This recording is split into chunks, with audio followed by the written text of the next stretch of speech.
The following is a presentation of iRacing on PTR TV. We'd like to thank all of our channel partners for their support. Please like and subscribe to the channel, and we hope you enjoy today's broadcast.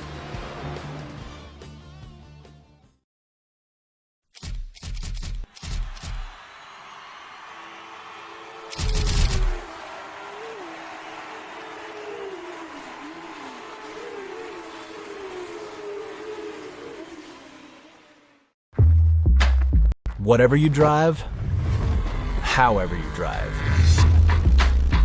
AMSOIL specially engineers lubricants to maximize power, performance, and protection in your vehicles, so you can work hard and play hard with confidence.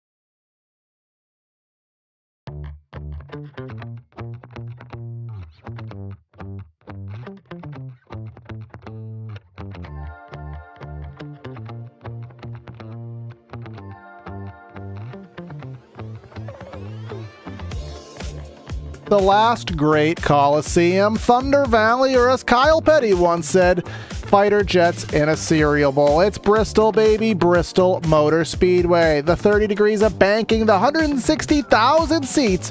Fans love it, drivers love it, tempers aplenty, and a whole night of fun. That's what we have on the docket for tonight. Stay tuned for some fun short track racing. Welcome everybody to PTR TV. Today's coverage of the Triple Bypass Nichols Oil Pros Cup Series for the Bristol Motor Speedway 200 laps. And today's race is titled as such as the MBZ 200, sponsored by Dominic Zanobi. Him and his partner having a baby girl in the upcoming weeks, and that's the initials of their soon-to-be little one. Gonna be myself, Corey Silva, in the booth and pressing the buttons, along with Brad Dalton to help me out with the call. So, Brad, I know Bristol is a track that you have always said, I gotta have a Bristol race. I gotta be here for a Bristol race. Well, guess what? You're commentating a Bristol race. Yeah, good morning, good afternoon, good evening, everyone. We do also have the admin, Al Corey, hanging out with us for a second in the booth. Al, what's going on, man? Good evening, guys. How's everybody tonight? I'm doing good. I know admin have been busy, so you got some fun info for us? Yeah, you know, the live events are always fun, right? You never know what's going to happen. Well, tonight, we're about to start our third session of the evening. Oh, for Pete's sake. Wait now. Easy. I don't know whether I should actually tell you what happened, but it's pretty odd. We actually have ended up with no admins in the session. Okay. That's less than stellar. That would mean no cautions, no EOLs, no black flags cleared, no stage caution, no nothing. So anyway, I'm afraid that we're going to have to stand up another session, and the session will probably have like a 5-minute warm-up, and then qualifying, and then a race. So I just wanted to apologize to everybody out there who's tuning in, and apologize to you guys for the mess up. We'll do better. But hey, Al, you got yourself on air. I think it's the first time in our PTR TV history. So oh, come on now. I had a top 3 finish somewhere, and I got on the broadcast. Okay. I was about to say, he's been on a broadcast. Okay, so. Fair enough. All right, you go do your diddly-wink buttons and all that fun stuff, and we'll stall or figure out something to do. Yeah, we'll do our best. Yeah, we'll make it work. Yeah, we'll bring it up as quick as we can, guys. All right. Well, here is how I'm going to start this broadcast off, Corey. Let's just kind of discuss really quick the fact that I have somehow managed to miss like every single Bristol Motor Speedway race that we've covered to date, because one thing or another, whether it's real life or otherwise, that comes up. So I haven't been able to cover it. And finally, Triple Bypass is blessing me with some Bristol coverage. I love this track. I love seeing races here. They're always fun, exciting races. Now, again, sometimes they have cautions a lot. Sometimes they race really hard. I'm excited for this one, though. I think this is going to be really good top to bottom. Yeah, it'd be interesting to see. And if I had known this, I kind of wish that I had made the B-roll a little bit longer so it wasn't as repetitive. But either way, we'll wait for that session to go up. Yes, Bristol. We will say it's not going to race like real life. We gotta, just come out with our reality right here. Of course, if you watched the race last night, not to play spoiler, some people tape delay it. It was another cheese grater tire crazy race due to the temperatures, but and it was ring around the bottom. It was basically 1995 Bristol, so in that context, it was fantastic. But this is going to be a multi-groove Bristol, top and bottom. It will be interesting to see what line does prevail. But a lot of times, Brad, these kind of races turn into that situation of you're stuck side by side, which, again, side-by-side racing is fun. It's fun for us to watch. It's fun to do as a driver. But eventually, you start to get impatient. Yeah, the whole cheese grater tire thing, again, we don't want to spoil stuff too much, but do you remember, and I'm going to just throw this one back, I want to say it was 2009, Tony Stewart. I want to say it was Atlanta, ripped Goodyear over the tires. That was 05, and that was actually on the inverse. That was because the tires were so hard that they had no grip whatsoever. If memory serves. I'm sure someone will be. Atlanta, the one you're thinking about, that was because the tires were literally bricks, and they were so hard that they had absolutely no grip. Of course, the cheese grater scenario would be the 2008 Brickyard 400, where they literally had to throw competition cautions every 12 laps. Because what we've learned here with concrete is that concrete has a specific temperature that basically it's almost like a light switch, where if it's too cool, you don't get any rubber built into the track. It just, grates off, creates those marbles. But once you get to a certain temperature, it'll take rubber and it's perfectly fine. And obviously last night we had that, we weren't at that magic temperature, which nobody quite knows what it is yet. Yeah, that's one of those that it's always so exciting to watch how people figure it out. And of course, again, in sim, things can be different. I'm kind of excited to see how the racing here in sim goes tonight. I think it's going to be really, really fun to watch, kind of see the drivers battle through. We are running the dual pits layout as well tonight for these 200 laps here of the MBZ 200. So I'm excited to kind of see how this goes. I think it's going to be good racing. I mean, Triple Bypass, we know, always puts on good racing. So yeah, this is going to be a fun night, and I would recommend, if you don't have a snack right now, we've thrown you a few extra minutes to go get a snack, so you better go do that, because once this thing gets going, I have a feeling it's not going to stop. But we do have our points that we can go over to kill some time here.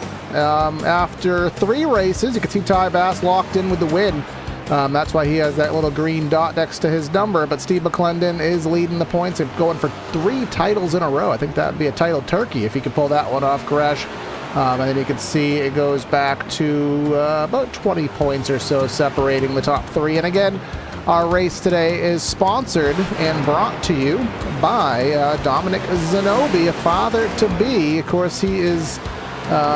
he's got it all over his car. Of course, the hockey fanatic got to carry the Stanley Cup and enjoy that. But father-to-be, baby shower was actually today.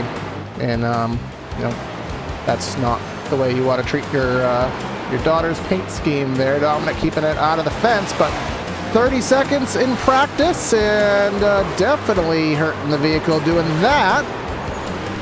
But 30 seconds practice, and I think we'll have the 3rd qualifying session of the night. But this one, hopefully, is the one that actually matters. So I think what we can officially say is that the drivers have completed a race without a caution here at Bristol in Triple Bypass. Can we say that now? Because technically the first session did go into the race, I think. Is that cheesing it a little bit? That might be cheesing it a little bit. I'm not sure. I was distracted by this on-screen absolute obliteration in turn number 2 here. That's just called congratulations. That's all that is. Yeah, it's just called Bristol Motor Speedway. Hopefully that doesn't happen under green flag and reality conditions here. But now we will head down to qualifying, where we will set our starting lineup here, unless we get any last second addendum that we need to go into 4 sections. But I think we've lucked out in that capacity here. So we'll see 2 laps, 30 seconds, 8 corners. Let's see who does what. Yeah, I think this is going to be a fun one here as we go through. I'm excited to watch how it goes as drivers are getting out on track here to do their qualifying 2 laps and get your times in. And well, qualifying should go pretty quick here. Sean Bradley now out in the number 77, back in a classic paint scheme. Let's see how he does here. First lap, 14.771. But more times are going to come very, very quick here. And those times will come in. And some fancy little new ticker animations there for those who like details. You'll be happy with that. We thank our overlay software for providing us some cool little new tools now. But let's see what happens. Steve McClendon leaving turn number 4. It almost got himself in the fence, but that's a 79. That'll put him into 6th spot at the moment. And it'll be interesting to see if lap 2 will be faster than lap 1. We'll find that out here. I'm not sure if he nailed his line or not. No, he did do a better job, but not enough to go P1. He will be 4th. And 4th place for McClendon. Not bad. Nerney there in 4th now, as McClendon showing 5th going through. So not a bad position to find yourself in either way as we continue along here, finding times and trying to just sort of, get a feel for how this race is going to go. Again, I think this is going to be one of those that being near the front and qualifying is going to be more important than anyone really wants to think about, because if you are near the back and something does happen, well, you can have a very, very quick jam up here and traffic jam that will prove to be problematic and can be worse than the interstate right outside. Yeah, definitely traffic comes into play here at Bristol, and that can actually be a benefit for some drivers.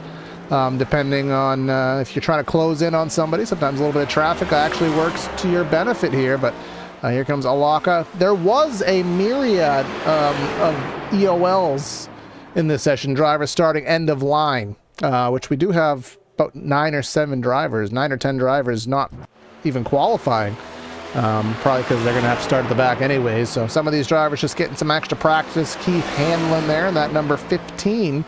And he's already run his laps. He qualified there in the 9th spot.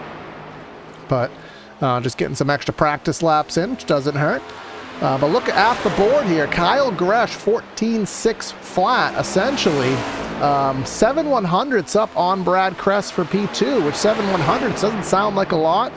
But at the scale of how fast the lap times here are at Bristol, 7/100ths of a second is a sizable margin.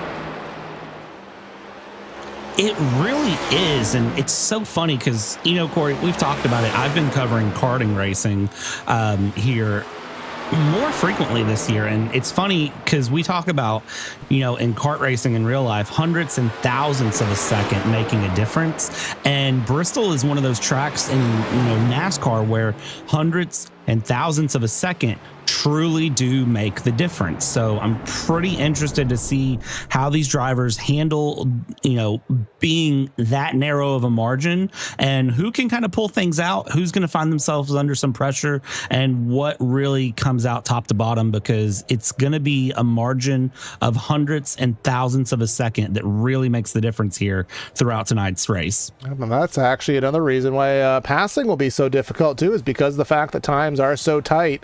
It will make passing difficult. When you're running the same speed as the guy in front of you, a lot harder to do anything with it. But from what we were told in our pre-race briefing, the setup is pretty damn tight, exact quote.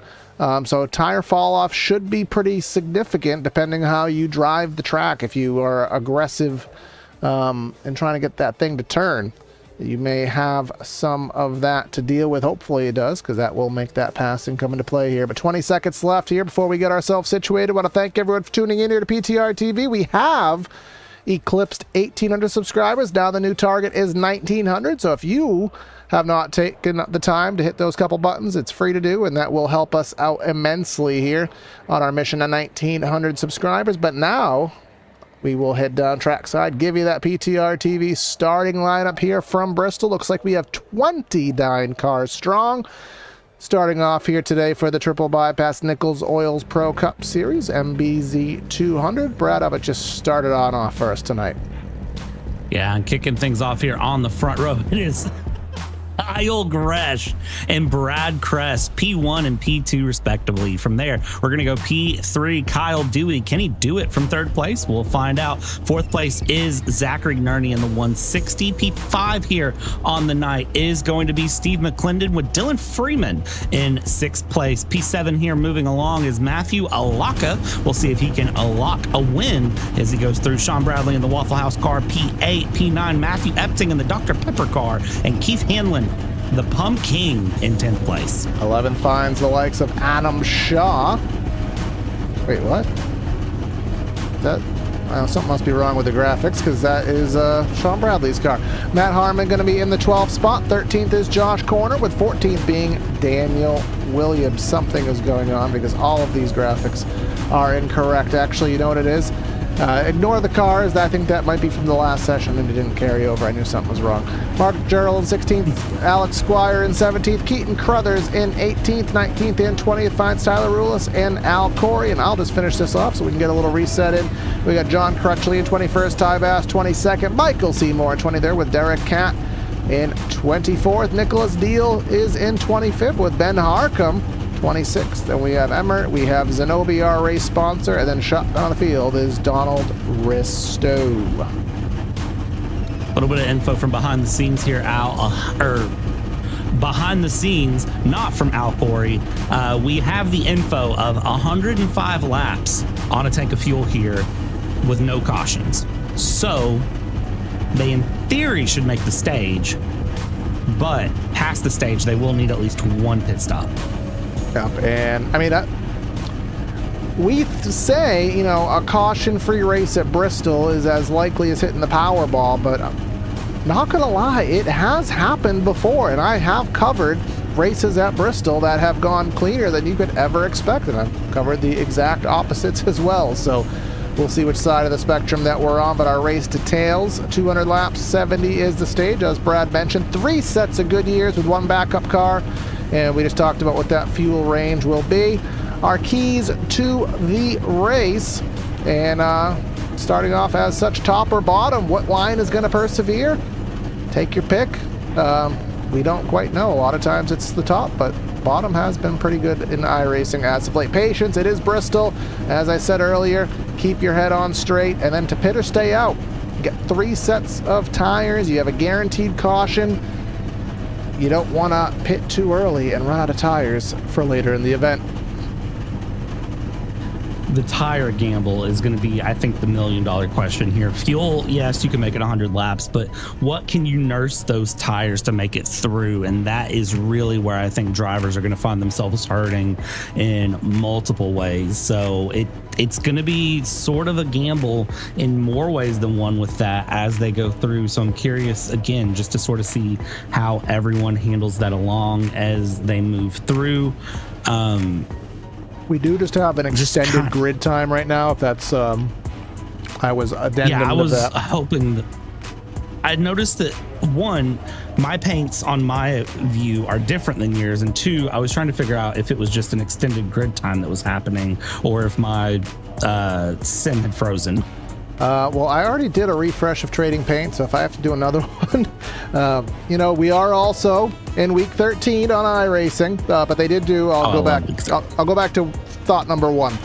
There are 13 EOLs here today, I believe it was.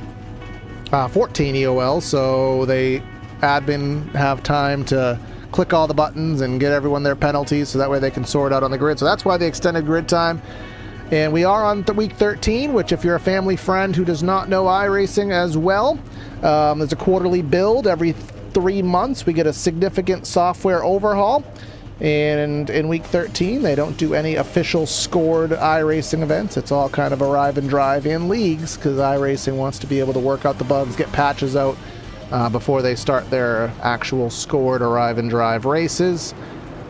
We do have a patch scheduled for, I believe it's either tomorrow or Tuesday. There actually are some pretty big bugs that I've noticed in this build. In fact, I can't actually load 2 different tracks. So it's a good thing we don't have a broadcast at Sonoma or Coda, Brad, because I actually can't load those tracks, surprisingly. But, yeah, literally every time I try to load... No, it's not Sonoma, and I can't remember the other one. Chicago Street Course, that's actually what it is. I can't load it. It errors out every time, so... That's so weird. If there are bugs, you know, they'll get fixed, but so far I think we'll be good. And let's see if the lights are out. Everyone's getting shifted around in their appropriate positions, and we'll get racing in a matter of about 30 seconds. Yeah, this is going to be an exciting one to watch here. As you said, it's week 13, but even beyond the week 13, I mean, we're just in, you know, that sort of exciting point with iRacing. Major changes, major things coming through. And as we go through, caution has been extended, so we will have an additional pace lap here, it looks like. So let's see what happens as we go through and along. Everybody kind of getting themselves set up, ready to party. Pressure's there. We've had 3 session resets now. So, I mean, when you're on the 3rd session, drivers, you know, it's kind of like real life. When you stop and start and stop and start, the tension sort of builds up. It makes things really, really exciting as we go along here. Yeah, this is going to be a fun one. I'm kind of excited to see how this one plays out, Corey. So a little interesting thing you can see on the inside lane, the snake, whenever you get an EOL, it does not prompt you, the iRacing race control software doesn't prompt you to grid back up double file. It tells you to be single file behind the leaders, so behind the inside lane rather. So that's why you see that long conga line. All those drivers were the ones assessed penalties, so even more of a penalty for them, track position-wise. They're going to be 3-4 seconds behind right from the get-go. But Kyle Gresh in the 27, Brad Kress in the 9. They are going to get today's race underway from the front row, with Kyle Gresh being the pole sitter. The control car pulling into the pits is the pace car into the Echo Park Riga start zone. Barney's going to wave the flag, and we're racing from Thunder Valley. And heading into turn 1 and turn 2. Everybody gets away fairly well here up in the front. It is going to be Gresh in the back. Kress through. Ouch. I see Kat, I see Epting, I see Keith Handlin. Handling not too well there because he is sideways in the pits. It's not quite Halloween, but the pumpkin smash already happened, evidently. That's sorted out. I mean, we'll start from the opening jump here, because he never got it going at all. Yeah, and here we 30. go on Wait, is that, oh, that's Zenobi. That's our race sponsor. Well, maybe had too much fun at his baby shower today and just isn't feeling the race. Let's see what happened here for that number 30 of Mr. Dominic Zenobi. Oh, he got ice cream. And I scream, you scream, we all scream.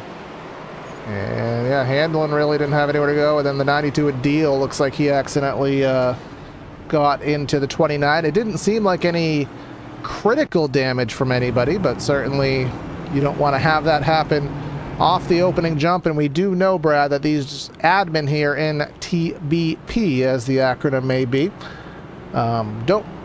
they're very active on, making things clean up. Single file restarts will get enabled relatively quickly if we head down a path of no positivity. Yeah, and I definitely think that this is one of those situations tonight where, I think admin are going to come down with a heavy hand on certain incidents, depending on how things go. It's one of those that they like to see clean racing. They like to see things run well. And, this is their sort of premier series. This is supposed to be the creme de la creme, best of the best. So when you have those caution moments that are just not what you would expect to see and atypical of that creme de la creme that they look for, they don't take very kindly to it. Yeah, good thing you could say that, because I don't have an accent in my body here. So unless it's a pretend British accent, then I can sort of do that. I was about to say, yeah, no, you're British. Let's be honest. Yeah, and at some point there is a British broadcast where I'm apparently being told by the sponsor that I need to do the whole broadcast on a British accent. So I'm both looking forward to that one and dreading it at the same time. Don't know how to feel about it, but either way, what I do know how to feel about is the fact that we're going to go back racing. We're doubled up, stacked up, and ready to go back going. It looks as though the lights have both turned on graphically as well as in terms of the lighting model here in iRacing. So we are now officially under the lights. Coming through 3 and 4, we are doubled up, stacked up. Everybody is going back all the way to the last row. And let's see what kind of jump the leader can get. Kyle Gresh will lead us to the line here. Pace car pulls off, and we'll go down into the Echo Park restart zone. And he gets a fairly decent jump off there, going through into 1. Brad Crest not able to capitalize. Kyle Dewey, can he do it down to the inside? The answer is no. But meanwhile, going through top 2, holding on. Side by side for the 3rd spot. That is Dewey, and that is, who is that down to the outside? That's actually Zach Nerney, which the best run he's had again. Races in our EOR series on Wednesday nights, Elbows Out Racing, and the best oval run he's had thus far, taking Shane Van Disbergen's racing on road, and he's actually good on oval too, evidently. Somebody into the wall there off 2 or 4, can't quite tell, but they seem to be carrying on just fine. Everybody doing a good job here getting up and getting going so far. So lots of good battles happening up and down the pack as we continue along here. Looking back towards the back here, that is the number 2 of Ty Bass, who is making his way past Mark Jarrell there in the Uncrustables car, the premium frozen sandwich. I said what I said, and I'll say it again. Going through, and Naj Crutchley, welcome back here to racing. Good to see him after a few weeks out and see him up and going. We'll say, we always have to make off-topic comments. I bought a set of sandwich cutters, essentially crust cutters, and it has a little crimping thing on it, so I can actually make an Uncrustable for significantly less than the cost. So I don't quite understand them, but is what it is. I like to be controversial. Alaka there, he was looking to make a pass on Harmon there, and interesting that Harmon running that middle lane again. Bristol is a progressive. Never mind. And it's the cat. The cat's meow. Ouch. Oh. All right. How did this one happen? Saw Waffle House. Waffle House. Who's Waffle House? I always seem to forget. That's, I think, Squire. Yeah, Squire started the faux pas. He got loose off the corner, and then Waffle ate the cat. He dropped his waffle on the floor. Maybe too much syrup. Maybe it was one of those drunken 2 a.m. Waffle House fights there, and just he slipped. But either way, Derek Cat not having the start he would like to have, and actually, I missed this. We always seem to miss what happens to Tex Nichols. Again, he is the series sponsor here in the Cup Series, the Nichols Oils Pros Cup Series. Tex, we missed what happened to him. He did update his thing, but I forgot to update it. It's been a very interesting week back into your PTR TV. Basically, my computer hasn't worked all week because I tried overclocking it to the point where it crashed every 5 seconds. So a couple things I didn't get updated, but Tex did update his picture. But either way, he is 11 laps down. He is racing with some new pedals, but something happened to put him immensely off the pace. Just looking a little bit here in the back end, since I can do that and kind of sneak some backside looks. He dropped out of the session due to packet loss is the info I have, so possibly an internet issue dropping him through, but he is back in session. And the good news about Bristol, it may be possible for him to get those laps back. We'll just have to sort of sit and wait and see. Well, he actually would have a lot of competition, so if he can get 11 cautions, first off, well, he could just get it on laps alone if he plays his strategy right. You never know. If he, green flag pit stops, they are a thing. Barely. But, if we get this thing green, basically, we get to the stage 70, there is a mathematical plausibility that there could be a green flag pit stop between 70 and 200, although I know a lot of people's bingo cards have been altered in real life. Of course, what's going on in the past week, things that are unexpected. I am not going to put a green flag pit stop in stage 2 on my bingo card, but I'd love to be proved wrong. Only one way to find out here, going through 3 and 4. The official iRacing pace car is going to peel off here, dive to the inside. We're going to hit the Echo Park restart zone here, Corey. Let's get this thing mean green, lean fighting machine alive yet again. And well, you talk about a jump from Kyle Gresh. That was a good jump here. And Brad Kress has been caught absolutely in the bathroom watching TikTok and not paying attention to the screen. He loses several positions right off the jump. You're all over the place. I thought you were talking about George Foreman Grills for a second. Now you're talking about being in the bathroom on TikTok. But I saw Sean Bradley shoot the gap there, made the ham in the ham and cheese sandwich. That's what he did. He was right there in the middle of those 2 slices of bread, and he got himself into second, now to the outside of Nerney. So not having to worry about tire wear as much here today as they were last night, using that outside lane to all of its advantage. Sean Bradley, and he's not done yet. Yes, he is, because the caution's up. I don't believe this was for Keaton Crothers, although I did see Keaton Crothers facing backwards on the backstretch. But he was off the track when the caution was thrown. Oh, there's Epting, and I think that was Ben Harcum as well. So this was a multifaceted incident there. Oh, that's something with the Dr. Pepper. Did also see automobile. Zanobi sliding sideways. So. 16 as well. I think that's what kind of... Yeah, so there was a little bit of a checkup, and that's kind of what got Crothers off his game. And then someone crinkled the holographic Charizard there.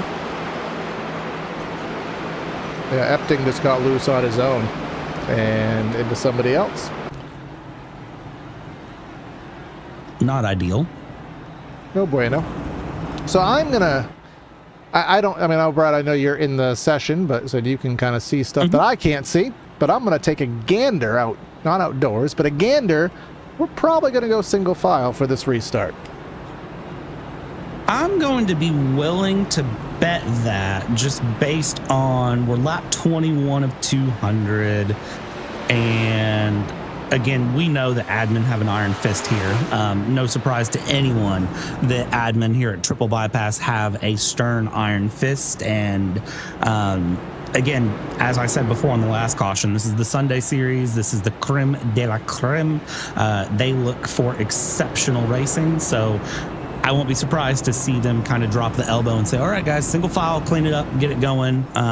Very often that is exactly how they say it too, is clean it up whenever they are not happy with the cautions. Now, that's not to say cautions aren't going to happen. Cautions are something that happen in racing. I don't want anyone to think that that is what I'm saying. Cautions are a part of racing. However, whenever you have a lot of cautions going in a very quick period, they want things to go very, very clean. So let's just kind of watch and see how this goes. We are on 1 to go, and we are wrong. I don't have the Price is Right loser horn on this soundboard, but we may as well play it there because we were both wrong. We are going to go double file for this restart, but now it's going to be Sean Bradley who showed that he can shoot out of a cannon on these restarts. But Bristol, of every track in the service to start on the outside lane on as the second place car, this is the hardest track to get a good jump on and to read when the leader goes. So that gives the leader a huge advantage, even more so than usual. But can Sean Bradley break the mold, and can he do something special from that outside lane in the restart zone? There goes Gresh, and just as I expected, outside lane doesn't get going. Huge stack up, and the jump goes to the 27. Yeah, everybody getting away here fairly well as we go, kind of trying to get an idea of how this is going to go. Gresh gets away well. Sean Bradley, Zach Nerney battling it out here for second place, with McClendon and Press battling it out for fourth as they head down in through out of 2, backstretch into 3. Again, these laps go very quick, coming around, but Gresh doing a great job holding his own right now. Gresh doing his own, and then Sean Bradley just kisses the fence there and opens the door for the 36. We don't quite have PJ1, the sticky adhesive substance that they use in real life to give that bottom line grip. We don't have that virtually, but The inside lane, I don't know if they just put more grip on it to simulate it, but it is certainly the place to be. Not really anybody rim riding here at Bristol, which is normal. Somebody dead loose. That was Harmon. Fabulous save. Yeah, great save there from Harmon to keep that car together and alive going through as we continue to watch these battles develop and everything continue along. Still trying to watch everyone just sort of hold their own as McClendon is trying to work his way forward, down low into P3. Nerney up high. Nerney with a wiggle. He taps Cress, but he's able to hold on to it here as we go through. There's actually 3 wide behind them there with Ty Bass in the mix. Yeah, Ty Bass into the wall and trying to keep it up the track and out of the way of Emmert there. And now Al Corey in the number 45. He's trying to knock on the door of a top 10 running position right now, currently in 11th, but here comes Brad Crest to the inside of Nerney. I said Nerney, you know, being a road racer, but having some fun and doing quite well on the ovals. He may have already overexerted those tires because now he is starting to slip on back from where he started. Yeah, and as we watch them just, you know, continue along here, we have to think long term. You know, you've got to get to lap 74. Caution. What about your Uncrustables? The superior sandwich. I didn't say they were the superior driver. I just said they're the superior sandwich. Now, we're getting personal now. Oh, that was Naj. Oh. So, ouch. Take the sass. We'll omit some sass there. We will backtrack some of the sass on Mark because he was an innocent bystander. And we will replace the sass towards the number 48. Oh, let's see how this one happened. Yeah, Naj got a wiggle. He's a vegan, so that's not quite a T-bone, but I don't have a joke for that. I mean, it could be a T-bone. You never know. A T-bone vegan? A T-bone What's the? I can't go there. I'm too tired. How would you emulate a T-bone steak in vegan? I mean, I know they have meats that emulate beef, but how do you emulate a bone? Come on now, don't. No, I'm being serious. Put me under pressure right here. I'm being serious. I don't. I did have an Impossible Whopper. I don't know if that qualifies as vegan. I doubt it because they cook it in the same grill and they don't, cross contamination, all that stuff. But I don't know. I do enjoy. If that counts. I do enjoy a Impossible Burger every now and then. They do hit, in a way that sometimes it hits, but I don't know how you emulate a bone. And why would you want to? Because you don't eat the bone. If you want to hear this conversation continue, stay tuned for the Racer's Mind Reboot podcast that will take off eventually, where we will... Soon TM. Yeah, hashtag soon o'clock. It's going to be a half hour to 45-minute broadcast, podcast, edited, maybe live, don't quite know, but it's going to be a half hour to 45 minutes of talking about iRacing, talking about sim racing, real life stuff, and real life racing, and just these voices going on and yabbering on into the distance. So we don't have details of it, but we know that we want to do it, and probably a month deal. So stay tuned to socials for any further details upon that. But we are 1 to green, and interestingly enough, we are still going double file. Yeah, the double file doesn't surprise me here, honestly, at this point. I mean, they had put down several laps. We're officially halfway to the stage, if you can believe it. If we were to stay green, I mean, we'd still have a good chunk of racing left to go here. But we're halfway to the stage. Drivers look fairly together, keeping this thing going. So as the pace car pulls in, let's see how this thing gets going. Kyle Gresh will be the control car coming through. And we are rolling green, and green as we go. Much better from Sean Bradley that time. Of course, not staying with the leader, but, he stayed in second, got down in front of McClendon, who is on a charge through the fields. Well, not quite a charge. He's only up 2 spots, but 2 spots at Bristol is not the easiest things to get. And you can see Bradley use a little bit of that middle groove, and then he gets a little bit better run. Here comes McClendon trying to wrap the bottom, but even at Bristol, dirty air. He crossed into that dirty air path of Bradley, and you could see it wash up the track. Yeah, and seeing that wash up the track there, you've got to be careful with how things go because that dirty air is so powerful going through. Watching these battles continue all the way up and down the field here as McClendon continues to try to chase down Sean Bradley. The 777 of Matthew Alaka in P9 is trying to currently put some pressure on as we got the 55 spinning in the background and big wreck. Oh, Harcum got some air time there, and I don't mean in terms of broadcast time, I mean physically into the air. So I think he was carrying. Never mind. I just don't have jokes tonight. It's okay. I don't either. So I'll forgive you on that one. Red Bull with a side of fried chicken. Usually that's a good thing, but not at that angle. I mean, I don't know if I'd want Red Bull with fried chicken personally. Yeah, turn 2 is just the death. It's just the death spot here, and Harcum, we'll have to go on board with Harcum so that you can kind of see. He did play kind of a guessing game with himself of, do I go higher, do I go low, do I go higher, do I go low, and kind of going on board, and this, you can see the indecisiveness and ultimately the wrong decision to be made. Yeah, and ultimately when you're in a situation like this, like you can only go so fast at a make a reaction, and you're going so fast, you have to stick with it. There is no ifs, ands, or buts. You don't get to second guess that decision.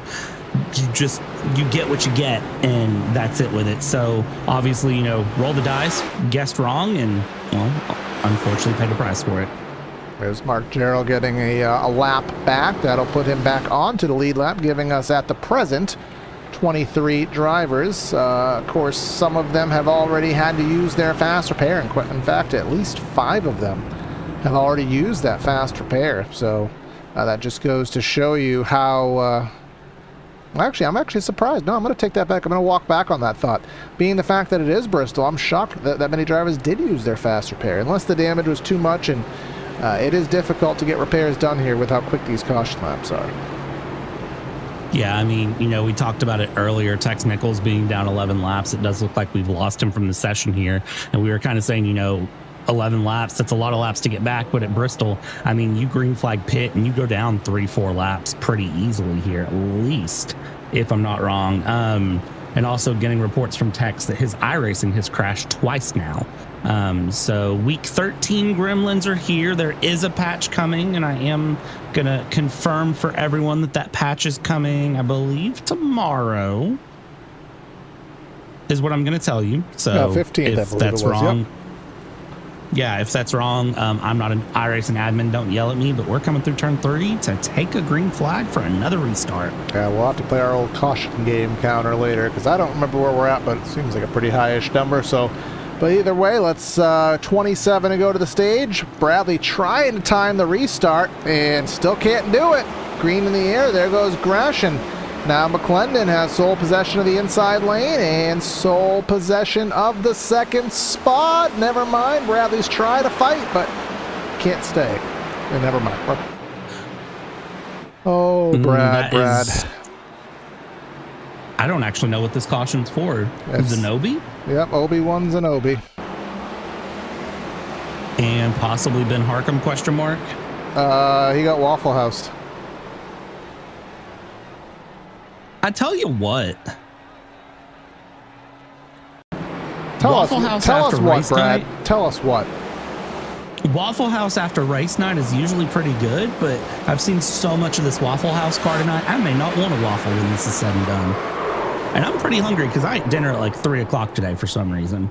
That's weird. And then I slept till 8:15. So, well, it's been a week since we've done a week or two. I don't even know.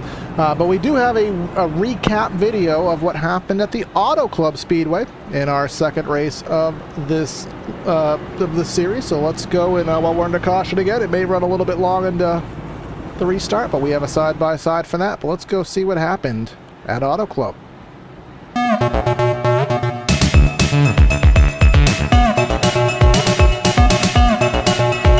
September 7th, 2025 brought the Triple Bypass Nichols Oil Pros Series to Auto Club Speedway for 85 laps of fast-paced action. This wide, bumpy track delivered plenty of excitement, with 6 leaders, 11 lead changes, and 8 cautions that slowed the field for 24 laps. The third race of the season was sponsored by Sean Bradley, and the eView Worldwide Radio 170 was underway and live on YouTube through our partner at PTR TV. And when the checkered flag waved, Jeremy Brown in the number 46 machine stood tall. Starting second, he battled all day and led 21 laps on his way to victory, earning 40 points in the process. Brown's pace was steady all night long, and he crossed the line just over half a second clear of the field. Right behind him, Steve McClendon put together another strong performance in the number 51.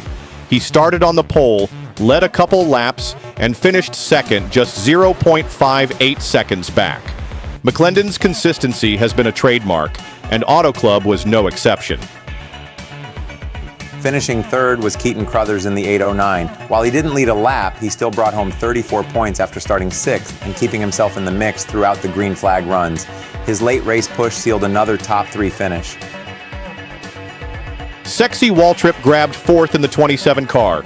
He led 2 laps and stayed right there with the leaders, eventually coming home less than a second behind Brown. And rounding out the top 5 was Ben Harcum, charging from 16th on the grid to finish 5th. It was another strong showing for the number 78.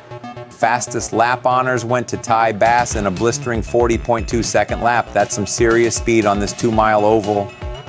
But tonight belonged to Jeremy Brown. He managed traffic, survived the cautions, and held off a hungry pack to earn a well-deserved win. Congratulations to Brown and the 46 team for conquering Auto Club in style.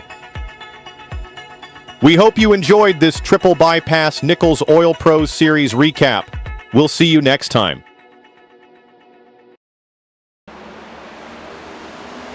All right, we're back here on PTR TV for today's coverage of the Triple Bypass Nickel Oils Pros Cup Series. 200 laps around the Bristol Motor Speedway for the MBZ 200. That is a race presented by the number 30 car of Dominic Zanobi. We have just gone through a restart, single file restart, mind you, and that has spread things out naturally. That's kind of the goal behind it. And Kyle Gresh still leading this thing through. McClendon about a half second back in second.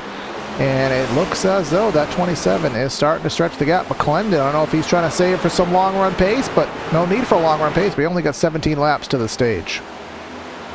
Yeah, watching McClendon here go through, just kind of on my side, trying to get an idea of what he might be doing different going through against Gresh. And honestly, the biggest thing I can say is he's sort of just kind of holding his tires along as he goes. That's the only sort of real... Oh, we're saving it. Oh, good save. Good save, actually, I'll say. Dewey and Bass. Naj is on the bottom there.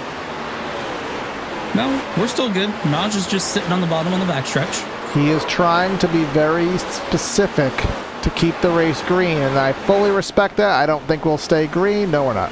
But that was not due to lack of trying on his part, and I got to give him full props for that. And was that for him? Oh, it was for him, because it was a second that the leaders passed him. He was going slow enough comparatively to the leaders, where I think it does compare speed now, not just angle of attack versus the field. You can see here, I'll show you, he stayed off the track, so this was clear, but the exact moment the caution came out was when he tried to get righted, but see, he waited, now he has this gap, but the gap is so short. And even though he was straight in relation to the field, he was so slow that iRacing said, put it out. And another caution flag. I have no idea how many cautions we're on, by the way. I know we're playing the caution game. I'm going to go ahead and just tell you I have no idea. I think at least 6, and we're guaranteed at least one. We're guaranteed one more in 12 laps. And then, of course, we're on our third. We've had 3 rain delays thus far in this race. So we started on time, but mentally, it kind of felt like rain delays. But maybe it's a full moon. Not quite sure. There goes somebody getting his. That's Zadobi, and I guess he's had a terrible race, but I'll at least pull this up because that way he can get his driver photo on, because I had told him, I finally got it in there. There's him carrying that Stanley Cup trophy. He owns a ring with his name on it. I'm very curious as to how he did that. I'm not sure if he is somehow in affiliation with the team, because if you're just a fan and you got a ring with your name on it, I don't know if Timu has a special or what he's got going on, but I'm kind of jealous. I honestly do not know. Am I about to go social media stalking a driver? I think the answer might be yes. Stand by. I might get you a good answer here. Gonna go search his LinkedIn. Well, that's been then I'll stop there. But I know searching LinkedIn has been a very popular thing in the past 7 days. I mean, I'm looking at his Instagram right now. His Instagram is private, but he does play hockey, it looks like. If that is him, then interesting. That's a whole nother conversation, though, that can be had. Oh. And now I find his hockey stats. Interesting. I'm not going to dox him. So he must have been a player at some point.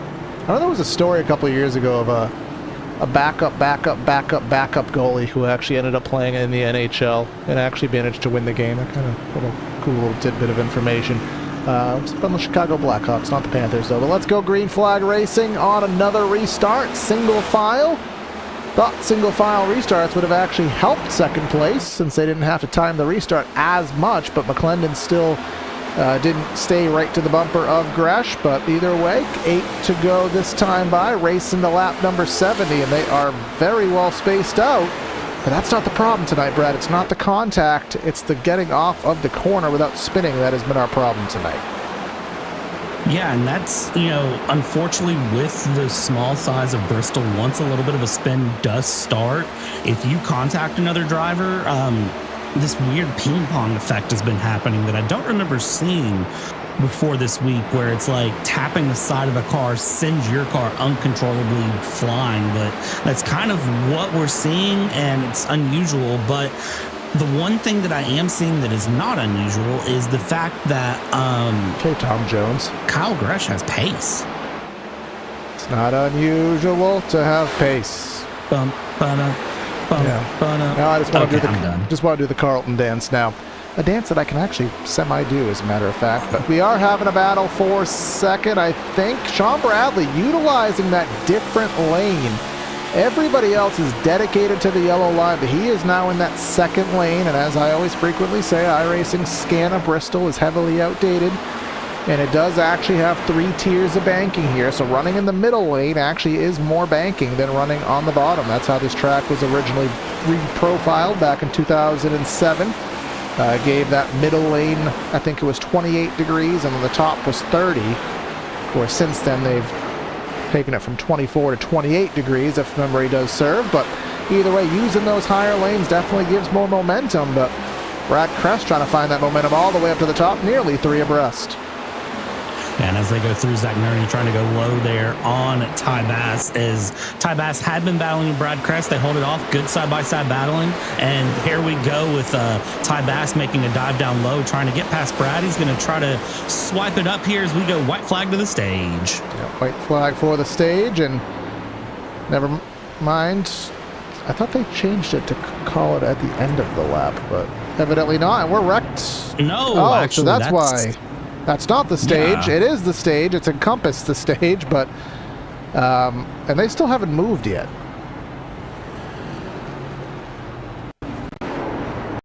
Well, let's see what caused that going through. Is Dewey got bad real loose, and then Naj. We were talking at the same time. Mix. And Nicholas Deal got a dented can of Coke there. Oh, so Naj got kind of tapped in the quarter panel as soon as he was about to pass by, and then I don't know why. I mean, I guess they were trying to let traffic go by, but interesting, they just kind of stayed stagnant there for quite some time. But we're back to live footage here, and Dylan Freeman remaining on the racetrack. He has not pitted under any caution thus far. So still on the original fuel load, but with as many cautions as we've had, I mean, he could probably go another 30 laps beyond the original estimated fuel distance here.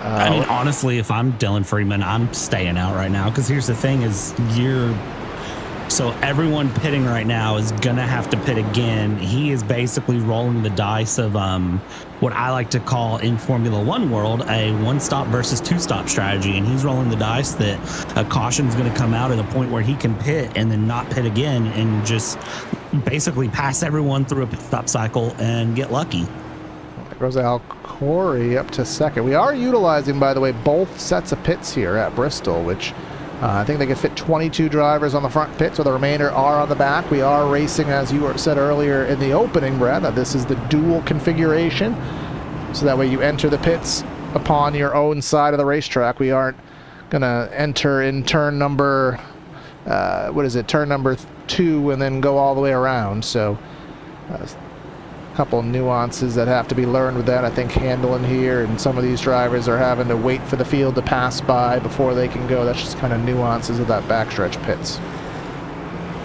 Yeah, the backstretch pits, it's unique.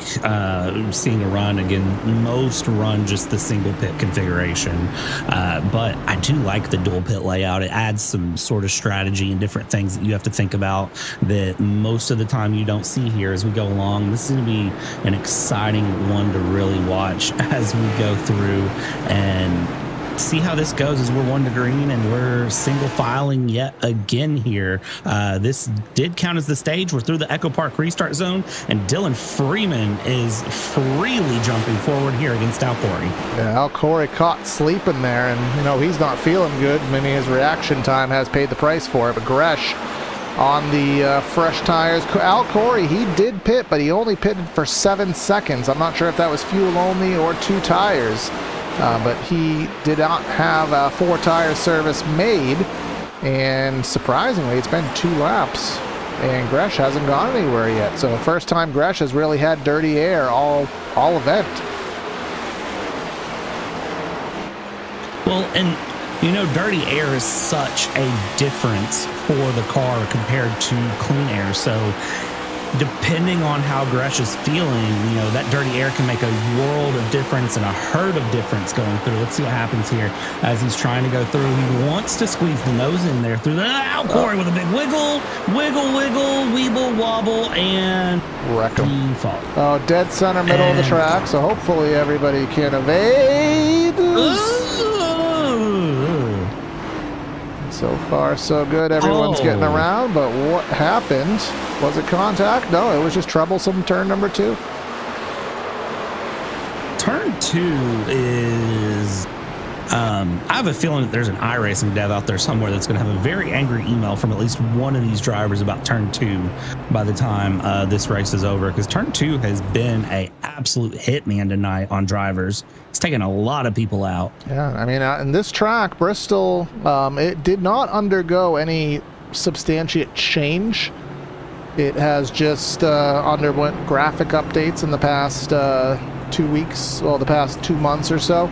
But it didn't undergo any physics changes. So this is the same old Bristol, but as we know, here in Triple Bypass, they do run a custom fixed setup. And I guess it just makes you wonder if perhaps maybe that setup, just there's something in it, that corner exit, just don't like. Well, and this week's setup notes are as follows. I'm going to direct quote it. Setup will build tight over the run. Don't abuse the right front. If it's plowing every corner, back off your entry and cool the right front. The car will come back to you. If you have too much wheel or throttle input on corner exit, you will snap loose and spin. So you really do have to drive this on the shoestring theory. And for those of you who may not race regularly or may not be familiar with that, the idea of the shoestring theory is that you tie a string basically between your big toe and your steering wheel. As you steer, that string pulls your foot up off the throttle, and as you open the steering, straighten the steering back out, you can start to put more throttle, and you have to sort of balance those. And it seems like some of these drivers are really learning that they might need to literally tie a shoestring between their wheel and their foot. I've actually never heard that before. I mean, I've heard of the eggshell theory, but I've never actually heard of the shoestring theory. Basically means that no matter what you're doing, you should not be just coasting, essentially. You should always be doing something with the throttle. You should never just be kind of just sitting there or something like that. Interesting logic. I've never heard it before, but I like learning, as does anybody. But we are, well, let's just say, Brad, these are estimated to be done by 10:30 Eastern time. It is 10 o'clock Eastern time, and we are not even halfway. So hopefully you got your melatonin. You didn't take your melatonin, so you're not going to fall asleep, because we got ourselves a doozy here. We got a lot to do, but if it stays green, it'll get done quickly. Green flag back in the air, single file. There goes the jump by Freeman, and what can Gresh do? He's 4 tenths back. Well, the answer for me for Gresh is to be nice, smooth, and consistent. And that's one of those, sometimes it's easier said than done things as we go along. Plenty of battles going up and down the field as we check further back with the 777 here of Alaka going through with the Ice Cream Man dive from the 18 of Epting into the corner. Great move there from him to clear. Does he clear off of 4? Lightly loose, but he does clear it. Good pass. Yeah, pass is made. Alaka will fall back to the 8th spot. And then Daniel Williams, a name we haven't talked about here today, he is just behind that. And then Adam Shaw, who he was wrecked at some point, but has used the faster pair in that Red Bull car and has taken advantage of that. And Alaka goes around, and that should put us under another caution flag. Let's see what he does here. He's going to try his darndest. Now, I don't think you can get yourself straight by sitting there and remaining on the apron. I don't think that you can, but I'd love to be proved wrong. Just take a look at the replay here. I'll let us know, Brad, if anything happens. He got to the inside of the 18, and turn number 2 did turn number 2 things. Back to live footage. He got straight on the apron, so I say I love being proved wrong. I was. I don't know how he did it. He did lightly back up, and I thought he stuck just enough of his car out to trigger the caution, but he didn't. So a little bit of luck, a lot of bit of skill being shown there from Alaka, and I want to give a wonderful shout out to Alaka for not getting the caution thrown there, because he very easily could have just threw it on the track. Absolutely, but allows us to go back and consider running more green flag laps, and Sean Bradley has taken second over and half second back. Let's just pull up the lap times on our ticker, and we'll get an estimation of who is running what. And comparatively, 25 to a 3, so half a tenth faster Gresh on the rest of the field. We don't see anybody else in the 2, so Gresh quite literally in his own bracket there. Let's see what it is this time by a 38 to a 41. Actually, look at Emmert there in the 5th position, fastest lap last time by. Yeah, everybody's looking pretty good here as the run goes. Everyone's starting to get more comfortable. I think the longer the green flag run goes, we're going to see some guys kind of, I don't want to say come out of their comfort zone as they're going to get fast, but I think they're going to really settle in and get comfortable for the run. I think the big question has been, when does this run come? And it looks like right now, if I'm not commentators cursing anything, the run is starting to hit here, and we're starting to see guys get comfortable. Good battle I'm looking at here right now, along with this Brad Kress battle back for P12. I'm also keeping my eyes a little bit back just outside of the top 15, starting with Tyler Ruielis, going back to Michael Seymour, Joshua Corner, and Al Corey. They've been having some good side-by-side battles the last few laps as we're approaching half race distance, lap 100 coming up. Yep. Finally getting there in this event, and just pure mathematics, if this race was to go green from here, it would be over in 30 minutes, 26 minutes even. Just shows, Bristol 15-second lap, 16-second lap. This race can fly by if given the correct set of circumstances. Someone who does not want this race to go green is going to be Dylan Freeman, who is at the point now where he's going to need a caution. He is going to be pushing lap 100 on his current stint, and he is going to need a caution. And I've been there, Brad. You're like, I'll pit on the next caution. I'll pit on the next caution.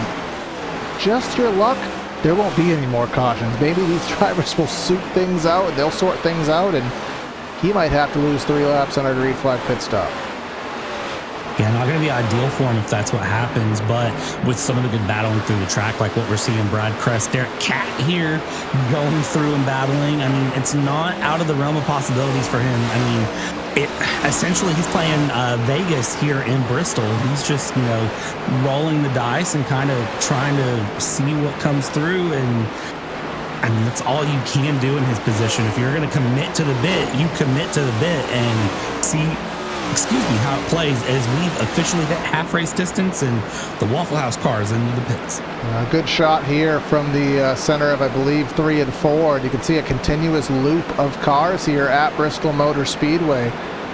Very, very, that's right there. The shortest gap really is between, couldn't quite tell big who those cars were, but very small gap. Kyle Gresh is in a wee bit of traffic, getting by the 28 of Matt Harmon. That puts him 2 laps down. Zanobi just in front. He is 14 seconds back. We don't have any drivers 1 lap now at present, but as soon as Zanobi goes down, that would be 1 lap down. So we have 20 drivers on the lead lap as of this moment. Yeah, and that number is going to fluctuate all throughout the night, so no surprise here to sort of see that be where it's at as we continue along here watching the race going through. Again, a big shout out to Dominic Zanobi and a big congratulations to Zanobi for Miss MBZ, who will be making her appearance soon into this world. So big shout out to Dominic and his partner for that. That's going to be super exciting to see. They're going to ask when she'll get the sim rig. Lols. Probably on age 5. Oh, you can't reach the pedals till about age 9. iRacing terms and conditions says age 13, but that's been broken more than enough times. But I get a controller. NASCAR 25 comes out and have her in your lap. I did that back in the day. Fatherhood and video games. If you get your kid to like sim racing, certainly you're doing something right. Someone who's trying to do something right is William Emmert there, who is closing in on Zach Nerney in that 36. And doing a great job. Good recovery from Nerney, who was dropping back, but has since found his pace here as they go 3 wide, trying to get by the lappers. There goes Zanobi and Emmert, just trying to find a way, trying to use those lappers as a pick if possible to set up a pass, but never mind. And that is the Smucker's car who has gotten smacked. You know why? You know why he spun? Because that car it's a grape livery. It's a grape paint scheme. It needs to be strawberry.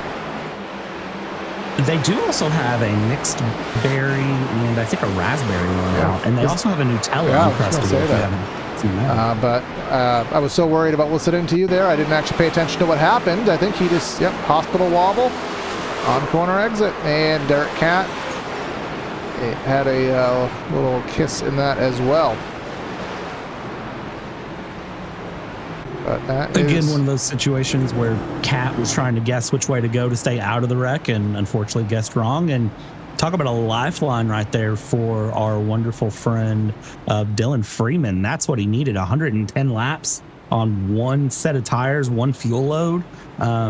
That's a wonderful case for him. He should make it to the end from here if he didn't pit again.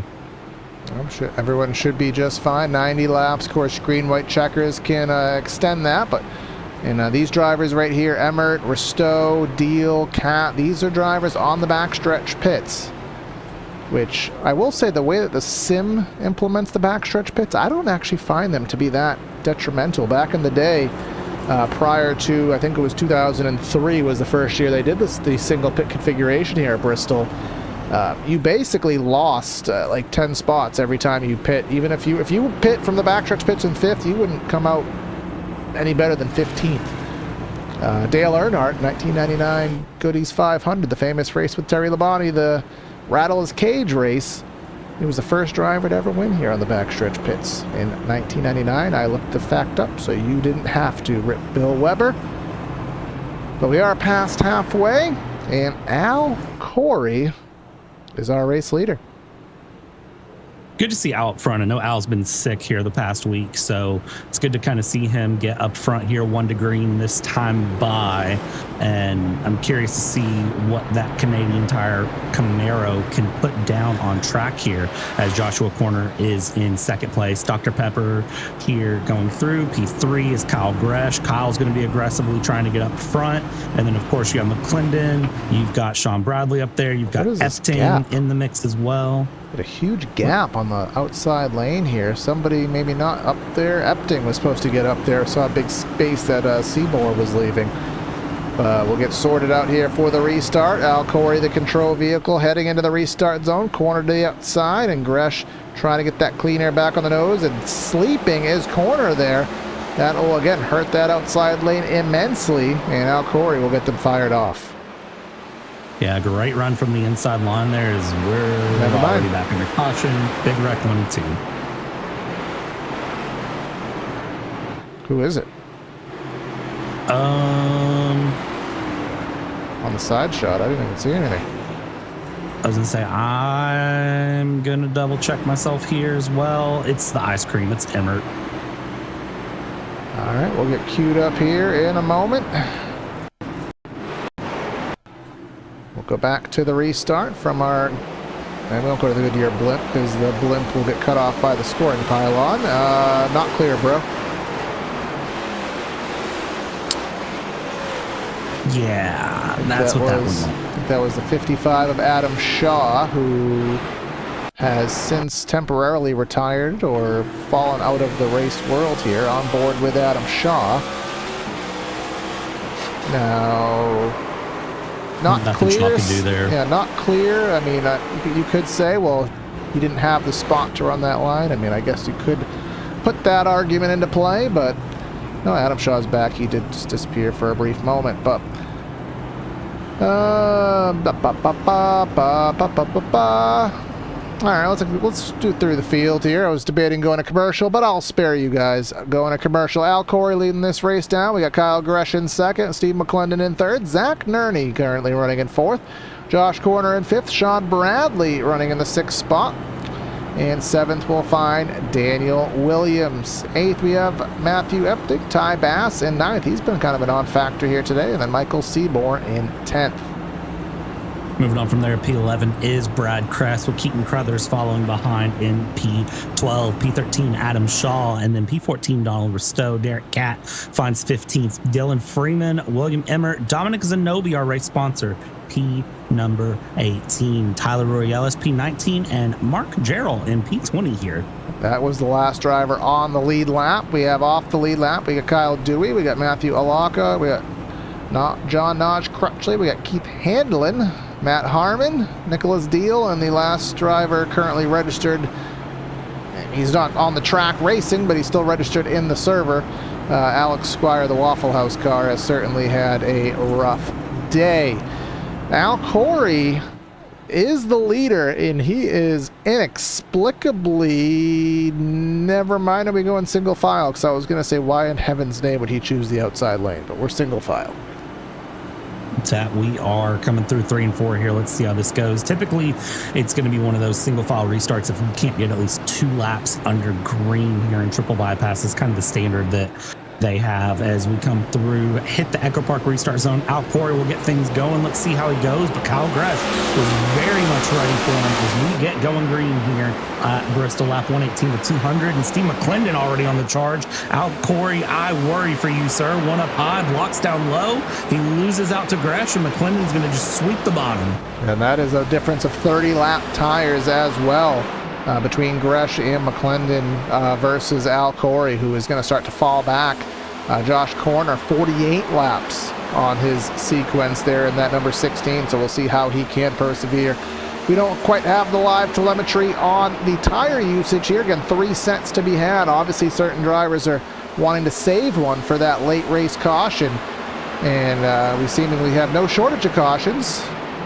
Right on cue. Oh, Dylan Freeman. Dylan, this Alaka, and Cat, all at completely different points on the straightaway. And this, boys and girls, is called turn 2. That was Emmert into the back of Cat, and then Dylan just spun himself out. And then Alaka just then- got murdered by, I believe, Dewey. Yeah, that was Dewey indeed coming through. On today's episode of hard hit ARCA Breaks, potentially. I may retract that, but I'm going to stick with it for now. I don't think I'm going to retract that. Do we retract that? No. I'll let you call that. You're the one who said it. I mean, the caution was out. Well, by the time he was in turn 1, the caution was already out, and he was still at full bananas. So, no, that is a front page article on the cover of ARCA Breaks Weekly right there. And that is not a coming soon TMPTR TV setup of ARCA Breaks. We are not bringing that one to the social media I think screen. that one already There's plenty. exists. I think that already I was about exists. to say, To be there's honest. plenty of people who do that. Yeah, anything that requires work is something that I don't like doing. Anyways, busy man, so I obviously do this and blah blah blah blah blah. So more workload equals bad thing. But I don't know, Brad. Filler talk. We already went through the field. We've gone over the points. What do you got? Do we dare go into the food conversations? That's the point where things have gotten interesting if we go into the food conversation. I mean, I'm game. EA Sports. I'm a game. Is that even a thing anymore? Do they Okay. still do that? EA Sports. It's in the game. Is that still a thing? I don't play EA Sports I don't games know anymore. because I haven't played an EA Sports game in years. I mean, they don't make basketball games anymore because they couldn't compete with 2K. I know Madden is still copy and paste from 2003. They lost the license for NCAA, or did they? I don't even know. They don't do. They lost the license for MLB. So literally, is it just Madden? Oh, NHL. They do NHL too. Oh, They don't do interesting. Tiger. They don't do. They don't do Tiger Woods PGA Tour anymore because that's now 2K. Obviously, NASCAR hasn't been a thing in almost 20 years at this point. Yeah. So thank God EA is starting to die. Well deserved. Yeah, literally. Don't worry, they'll find a way to stay alive a little bit longer, just like we're going to see Kyle Staying alive. Gresh try to find a way to stay up front a little bit longer. Well, hopefully us commentators will stay alive as well, because this one is brutal, but the green flag is in the air. Barney's waving it like he don't care, and Gresh is driving on here with 75 laps to go. 75 laps at Bristol could be done in 19 minutes and some change at green flag pace. Let's see how everyone gets along here as we go through watching the drive. Everybody seems to be getting along well here as we watch battles. Ty Bass here, Joshua Corner trying to make their way through with Daniel Williams in the mix here. Matthew Epting making his way along the inside, continuing to battle. Everyone just trying to gun for Kyle Gresh at this point. Kyle Gresh back up in clean air. He is the one to beat. And I mean, he has led a myriad of laps, more specifically 104. So that is all but 22, 23 laps of this race. Al Corey led a few, and I'm sure a couple other exchanges did happen as well. But we are side by side. Ty Bass has gotten himself into the 6th spot. Very rare. Expect him as a short track driver. He's always been very good at the shorter tracks, but just hasn't really been a factor in today's race, surprisingly. Right up corner, Daniel Williams battling with Brad Kress. Kress in the 8th spot. That puts Williams back to 9th, but here comes Kress trying to get a little bit further up the field, and here's Keaton Crothers trying to recover. Remember, he was backwards on the straightaway at one point. And as we watch him continue along here, it's good to see drivers, kind of recover again. That's the fun of Bristol, is that your race isn't really over till it's over here. As we see Adam Shaw making his way up the inside of Matthew Epting, trying to find his way through and around, able to get his way through and get a good pass there into P number 11 as they continue to battle it out. Epting not letting this one go. Up front, Al Corey still in the mix here with Brad Kress. They battle it out for P6, and they are holding side by side as well. It's pretty good to see these side by side battles continue lap after lap between the drivers. It is interesting still, as I'm seeing back of the shot there, Daniel Williams into the fence, and Al Corey meets inside wall. keeps it off the track, evades a caution flag. Whether that's a good thing or a bad thing depends what kind of mood Al's in after this race. Well, let's try to sort out what happened. Him and Brad Kress. And he done lost it. But at least the car was shiny, glimmering under the lights, even if he demolished it. Yeah, that is, I guess, nice to see that the car is nice and pretty and shiny. It always does make things good as we go through here. Let's see how our boy Dylan Freeman's doing. He's currently sitting P12. He's looking pretty good so far as he holds on as best he can up here in the P number 12 position. Meanwhile, well, that's a gaggle if I've ever seen one. Yeah, Ruella's up to the top of the track. He is one lap down, and they were 3 wide for a moment, trying to sort things through here. As Crothers trying to work through the field, he is on significantly better tires than Corner, but not able to get by. Now the inside lane has been open, should be able to maintain this run and drive onto the inside. The outside not coming in here. Bristol usually has been a rim ride track, but with very few exceptions, that outside lane is just not as competitive as the inside. Yeah, it's so weird to sort of see that this is the situation that, you know, the inside lane is the competitive one, because Bristol is one of those tracks that I always feel like, you know, as a spectator, again, you can sort of make whatever work wherever, especially the higher up you go. So it's weird to see the inside line be so predominantly dominant here, as we still have battles going on everywhere.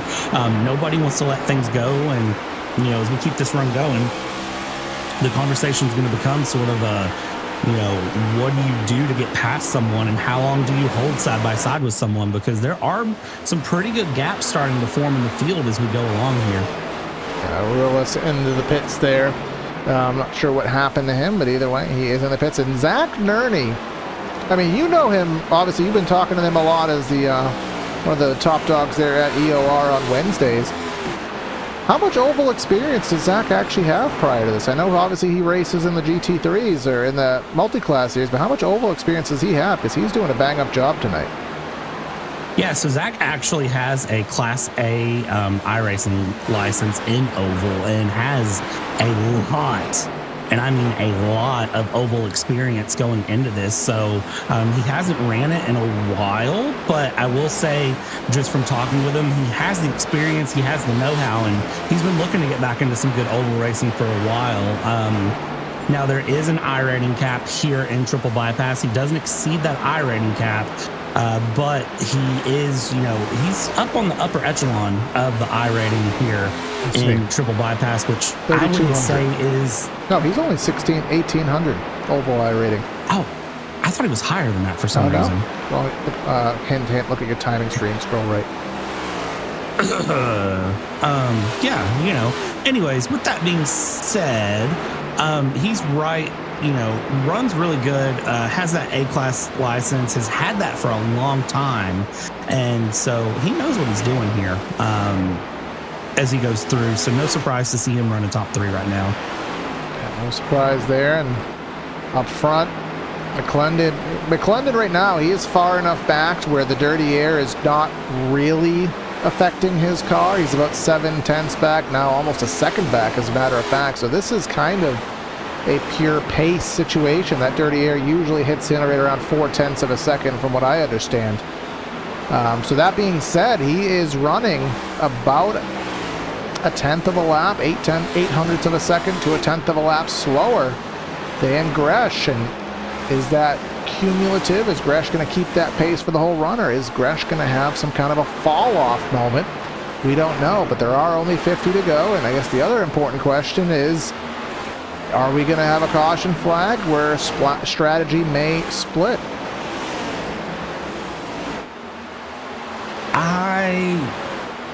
I'm gonna say yes, just out of pure expectation, but I would be more than happy to be proved wrong, because that's one of our favorite things up here in the booth, is to be proven wrong whenever we think something's gonna happen and it doesn't, or when we think something isn't going to happen and it does. So let's just kind of see how this goes along here, as we're under 50 laps to go with only, if this stays green, about 12 minutes of racing, which is absolutely wild to look at 50 laps and say 12 minutes. Yeah, just absolutely the mathematics. You think of 50 laps at Talladega, and you're still going to be there for an hour. For at Indy or at Pocono, of course, a road course, 50 minutes. 50 laps. You know, that could be 2 hours depending where you're racing. But that is Daniel Williams, who is just deciding to rip some paint off of that number 5 Alani car. He will lose a spot to Emmert there in the process, but remains in the top 10. Which is interestingly enough, but we do have a battle going on for the 3rd spot. Nerney under fire from Bradley. Bradley using the inside of the track to his advantage. Nerney trying to make that outside sustain, but not able to do so. And now Ty Bass has joined this battle. Yeah, this is going to be a good battle to watch here as they go through round. Sean Bradley now moving up mid, Ty Bass staying down low, and Nerney just kind of trying to get creative with it, find a move. And here's the thing, the more these 3 battles, Ty Bass is going to give him the nose and spins Nerney. Come on now. Caution's out. Yeah, and now Nerney is stuck at the worst possible part of the racetrack. Now he's able to back up, get out of the way, but I mean, yeah. I don't know how else to call that one. I apologize, but I don't know how else to call that one. I mean, it's hard to say. Was there a gap? I'm gonna say yes, but the gap was so narrow that it would have had to have been executed perfectly. And he did drift up off the bottom maybe a foot, but there wasn't enough gap to facilitate moving up a foot. That's our take anyways, my take anyways, but either way, pit stops to be had with about 40 to go. Presumably this is the last set of tires for everybody. And we'll see if anybody chose to stay out. Let's see. As it stands, the resounding answer is going to be a big fat no as they go along. Looks like most everyone is going through as they cycle. Right now, Emmert's being shown the leader, but he's in. Roy Ellis is multiple laps down, but is the first one behind the pace car along with Matt Harmon. So every single person into the pits here for, it looks like, fresh tires and fuel. And I am scoring Joshua Corner as the race leader. He missed his pit box. He just drove straight through the pits. From what I'm gathering. Okay. Well, Kyle Gresh. Well, no, Ty Bass. I don't know. We'll figure out who the race leader is here in just a moment. It looks like it might be Ty Bass. Did have a pit stop of interest. 9.5 seconds. I believe that's 2 tires. And I will confirm that that was 2 tires. So yes, interesting to see there. I think that's a good decision all things through. I think 2 tires might be able to get them to these final 40 laps to the end. So let's see how this one plays along. Again, if you're hungry, thirsty, don't have your popcorn, well, you missed the window to get that. So buckle in. Shouldn't take long. All right, let's see what happens. Are the lights going to go out? They will. On the next caution, presuming we get one, I mean, let's be real, but on the assumption we get one, we'll play our little caution game here. If you've been keeping track at home, you can see if you can get the correct answer. We don't know how many cautions there have been. We have the technology to do it, but we like to play the guessing game along with you at home. And what do you think here, our live viewers? How many cautions are there in the race? If you know the live answer, don't actually tell us here, but give us your best guess. But let's see, Ty Bass on 2 tires, single file restart. Kyle Gresh, the dominator on the race. He's going to be in second, but you know that 2 car makes, he's going to be a very difficult pass to make in that Echo Park restart zone. On the loud pedal is the field, and a nice gap for the 2. Yeah, a great gap there for the 2 to make his way through as he goes. Kyle Gresh in second place, and McClendon already making his way up to 3rd here. So Steve McClendon wasting absolutely no time here to move his way forward as he looks Daniel Williams in 4th and is going to say, you know what? I have a win to try to get. Steve McClendon, multiple-time champion here in Triple Bypass. No surprise to see him here trying to challenge for a win near the end. Steve McClendon, he's been a top 3 car, but that's about the gist of it. He hasn't really shown the speed to get that second or first spot with consistency, but certainly is a third place car. And sometimes, as a champion, if you have a third place car, just ensure that you finish where that car deserves to run. But Brad Kress trying to get underneath Sean Bradley. Sean Bradley probably second to fourth place, depending on the circumstance, but he's back to fifth now, so he's going to want to sort something out. But up front, Kyle Gresh is running about 2/100ths of a second faster than Ty Bass, which that's not enough to gain at a substantiate rate, but that's going to be a very difficult pass if that, never mind. And that, I see Donald Risteau down, I see Michael Seymour sideways, and I see someone else sideways who I couldn't make out very quickly. Mark Jarrell, the Uncrustable car. Again? Oh wait, that wasn't Mark Jarrell. Oh, there it is. But there was somebody else behind. I think that was Keith Handlin, who's also sideways, but that's obviously what the caution was. But Keith Handlin was also going for a ride. So the caution was already out when Mark spun, so it looks like whatever happened there with Donald Risteau is what started it. He just got loose by his lonesome, and Michael Seymour was an innocent bystander there. And then Tyler Orielis, it looks like, got loose there too, right behind them. And then I think as a result of the caution coming out, there was a panic break in there from the 81 of Mark Jarrell, and that is what caused that. A little bit of info from Tex Nichols in YouTube chat. Single file restarts for the remainder of this race, it appears. All right, Brad. So as I was saying, on our next caution, we're here. What's your guess? Where we at? We're at 12. I was going to go with 13, but I feel bad about one-upping you because it's just Price is Right style. One-up me. One-up me. Come on. I love the Price is Right, but I hate that one-up bid, especially when, someone says 800 and then it's 801 and then 802. It ruins the show, in my opinion. But anyway, survey says 14. So even with the one-up, we were still short, but that is... Dang. Worse than expected. 14 cautions, 52 laps. Luckily, they've been short cautions, but 14 cautions. It's going to be an angry Discord after this one, Brad, if not already during the middle of the race. I haven't looked, so I don't have a good answer for if it is or isn't, but I am going to... Actually, no. Nobody's posted anything right now while they're driving, which is probably good that they're not texting and driving. We tend to not approve of that here at at PTR TV or Triple Bypass. Or you as an insurance agent. Driving allowed. Oh yeah, as an insurance adjuster, don't text and drive.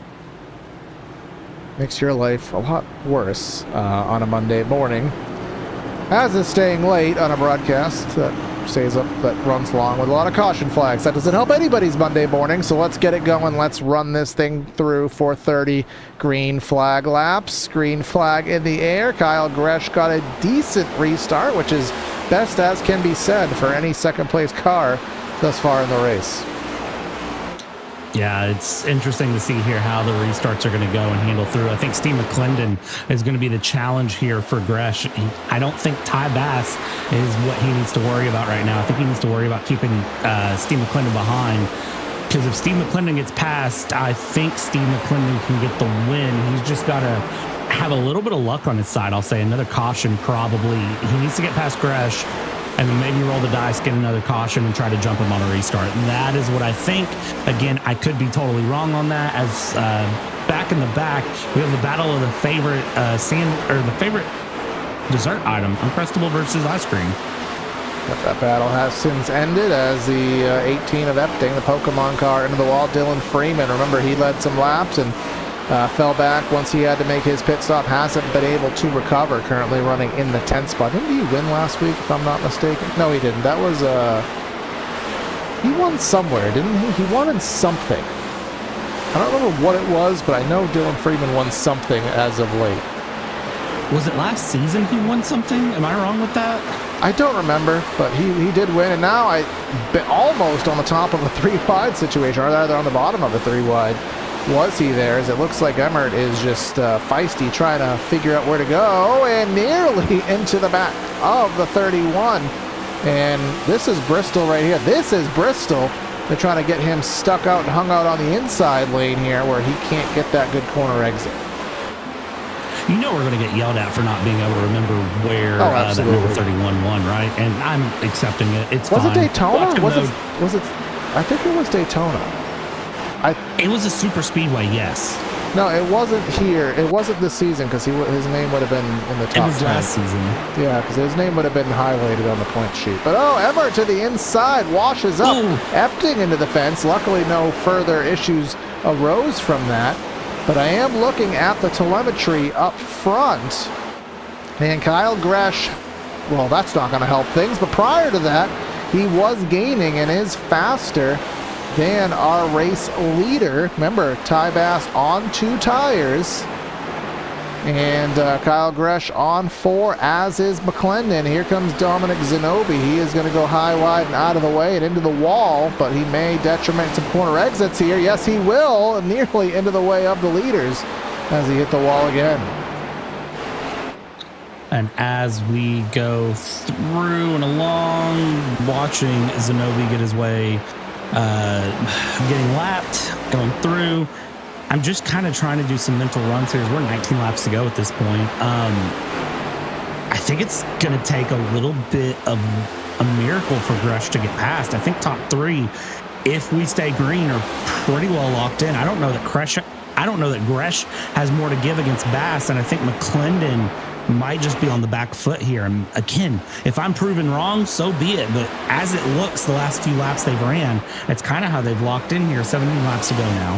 Yeah, dead heat last time by with a small favor to Ty Bass. And as they always say, getting there is one thing, passing him is another. But that sequence right there, he actually gained about a 10th and a half just through that 3-core complex. Look at Gresh running that second lane, trying to get a little bit of better exit speed as well as putting some clean air on the nose, driving in a lot deeper, and really got some bite there. Ty Bass got loose, so maybe he's creating some drama there. Now look at Ty Bass. He saw what Gresh was doing. Now he tries to emulate it, but Gresh has the fresher tires. He can make that bottom work if he needs to. Hold on to your pants here, ladies and gentlemen. 3.5 minutes left of racing to go. 15 laps. Do the math in. I'm probably right.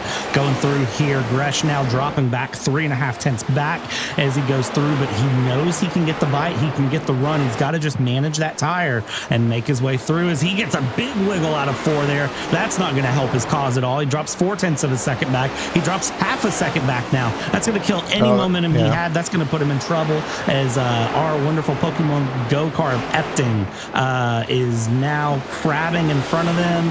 He's going to try to finish this thing out with 12 to go, but his right front is not right fronting. So let's see how the leaders handle this. Yeah, well, hopefully he goes high. And going high is a good thing, but you still, that's going to be hugely detrimental for the 2 car. Oh, I thought it was going to be a lot worse than it was because he's certainly parked right in front of him here and exiting the corner. Gresh, if anything, Gresh got the worst end of it. These lappers are really having trouble exiting the corner, and that is forcing the lead lap drivers to take an overly cautious route, and that costs time.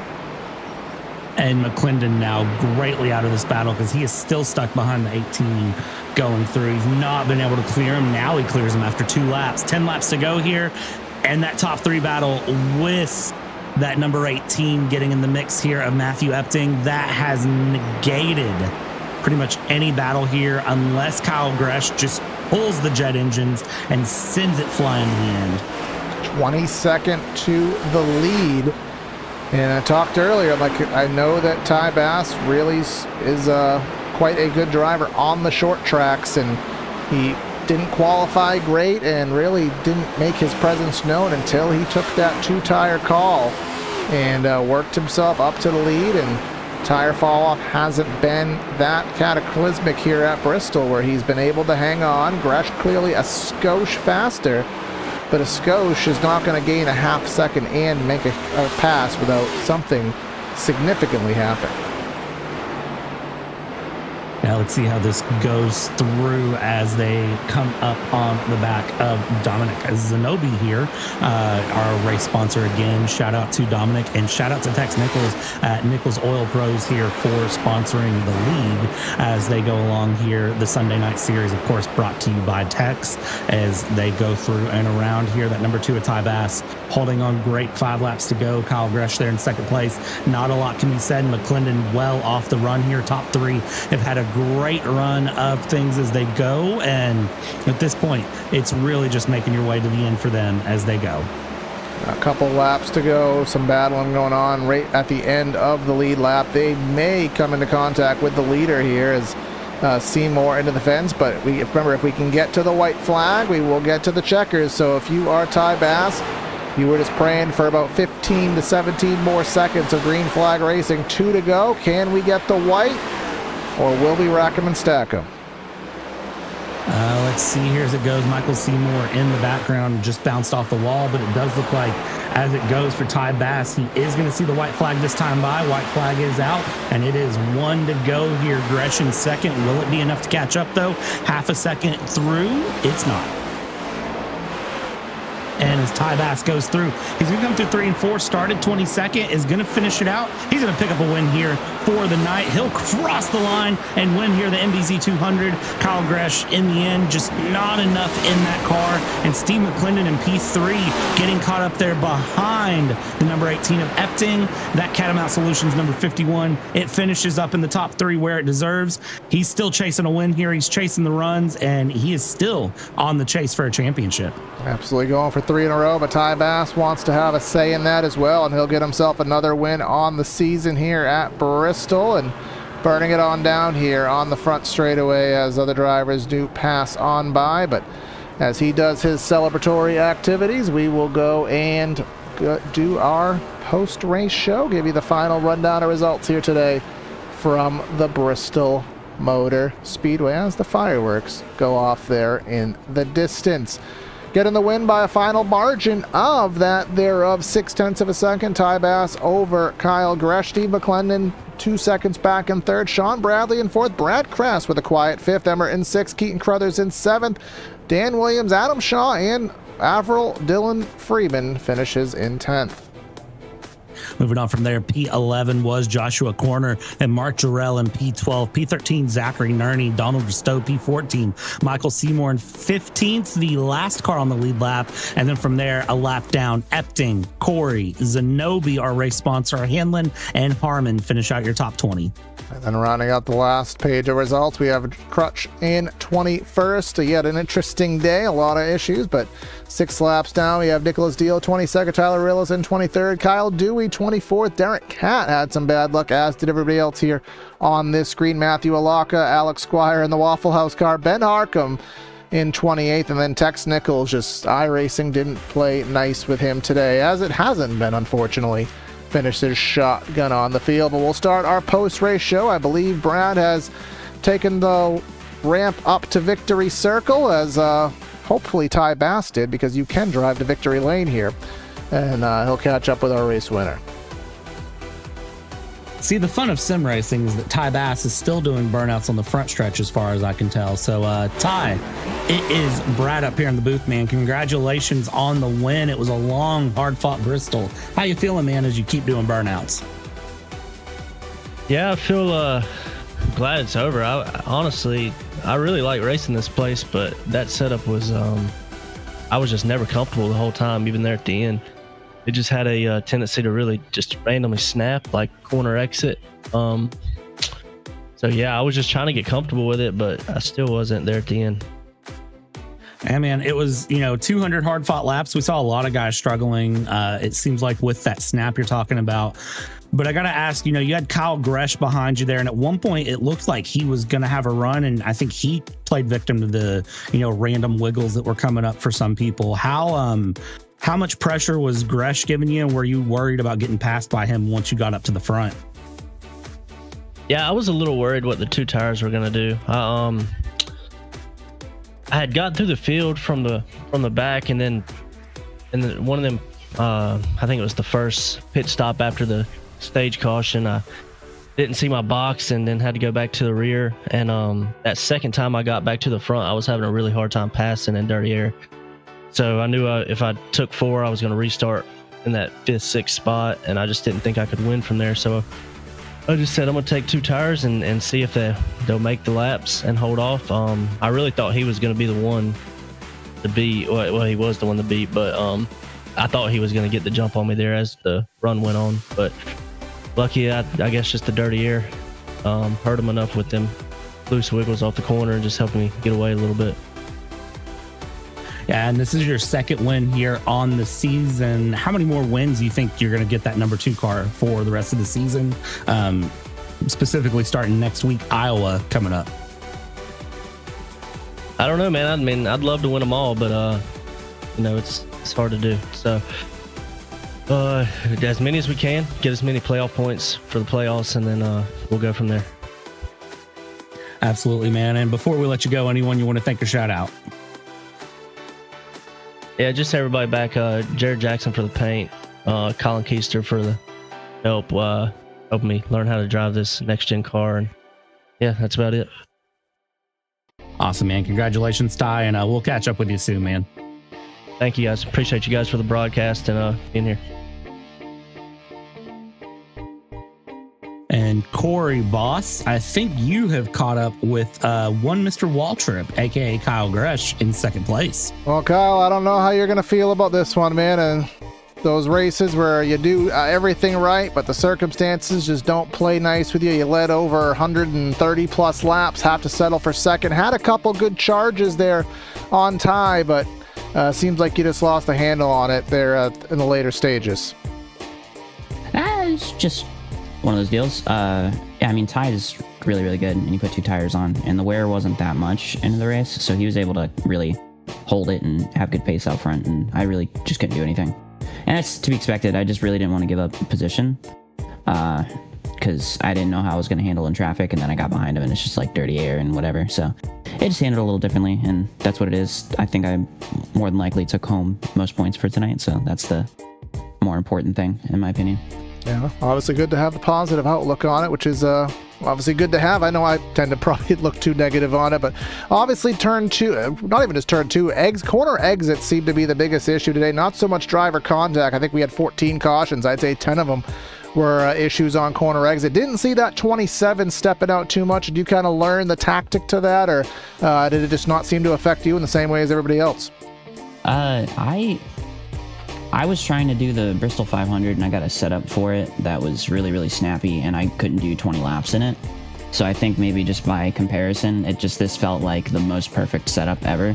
So I was just able to just kind of roll the bottom and kind of chill out. But there was some weird stuff. I think iRacing's trying to really make this into new Bristol, even though this is like the scan from, 2013 or something? 2007. Where, it's still 3 lanes of banking here. Yeah, so I think they just turned this grip number down for up top, because I think a lot of the people, you see them drop a right rear wheel into this lane coming off the corner, and then it just goes. Yeah, it seems that was something we were talking about on air, is that top it's crazy how little it works compared to years past. And finally, next week we head to New Iowa. I know it's been out a little bit, so I'm sure you've already run some laps there, but what's your confidence level heading into the newly updated Iowa Speedway? Same as I do every week, which is just 0, because I don't really do much racing anymore, or I'm trying to now. But I've raced New Iowa with the IndyCar, and that's it. Well, IndyCar, stock car, I mean, close enough. They have 4 wheels, right? Yeah. There you go. All right, well, congrats on a dominating effort, finishing second, and we'll see what you can do later in the week, and of course next week as well. Yeah, I'll be there, hopefully. And y'all have a good rest of your night. See you. And now our back-to-back champion, Mr. Steve McClendon, is with Mr. Brad. Yeah, Steve, welcome in here, man. P3 as it goes through. It was hard fought on your side for third place. You were looking really good, though. Kind of talk me through your Bristol. I think it was like a tire management race, and I'm not really that good at that. So just, I don't know, try to maintain as best I could the whole time. And, Same thing as always. You get close to the car in front of you and lose the air on your nose. And so then it's trying to manage the gap up to Kyle and then just try to manage the guys behind. So it's really just I guess, for lack of better terms, a management race. Do you think you had anything left in that 51 to try to take it in for the win, or were you just happy kind of finishing top 3, letting it be? I mean, should always want to win for sure. But I didn't really have anything for them. Kyle was just better on his tires. We always kind of holler at each other after pit stops what our tires were, and his were consistently better than mine. So, and then Ty doing what he does by taking 2. I thought about doing that, and I wish I had now, because like I said, clean air, man. Just get out front, and then you just manage the gap, and he did a great job with that. And Kyle was just fast and did a good job tonight too. So yeah, didn't really have anything for either of those guys, but hey, it's a good points day. That's what we'll take, and we'll keep digging from here. Yeah, absolutely, man. And how do you feel about next week? It's Iowa coming up. Anything special that's going to be coming in for that number 51 car? Nah, I mean, just try the same as usual. Like, just, keep her clean, keep her up front. And it was good. We're just getting close to the incident limit. We had a couple of bad weeks prior to this. So having a 0X tonight helps lower that average down and keeps us from getting the EOL at the beginning of the race. So that'll be the same thing next week. Just try to keep her clean, keep her up front, and see what happens, see how it shakes out. Awesome, man. Well, Steve, congratulations on the P3, and we'll see how next week shakes out. As you said, man, should be a fun one.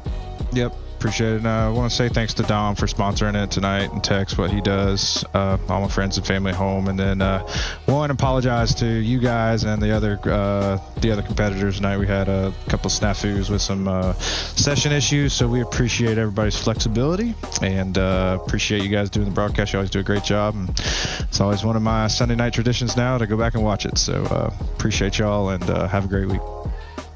Awesome, man. Thanks, Steve. Take it easy. See ya. Yep, take it. See you. All right, Brad. So it was definitely a battle here at Thunder Alley. It was there's some kind of Coliseum related reference that I can't come up with right now, but it certainly was a rough one. But a familiar face getting the trophy. Yeah, it's always interesting how things play out like that, where it's like there's nothing going, and then all of a sudden it's just boom, there it is. So pretty interesting to sort of see how that goes as we continue along, looking into next week at Iowa. And of course, stay tuned. We'll be actually live before that because we will be covering the ARCA Series race for Triple Bypass. That'll be live on Tuesday night. Myself and Patrick covering that one. It will be a 175 lap race at Bristol as well, so we'll be watching that. Brad will be live on Wednesday night with Elbows Out Racing, and then we will be live again next week with the next race, which is Iowa. Make sure you like, share, comment, subscribe, all that fun stuff. But that's going to be Brad and Corey signing it on out. Have a great night, and we'll catch you next time. See you.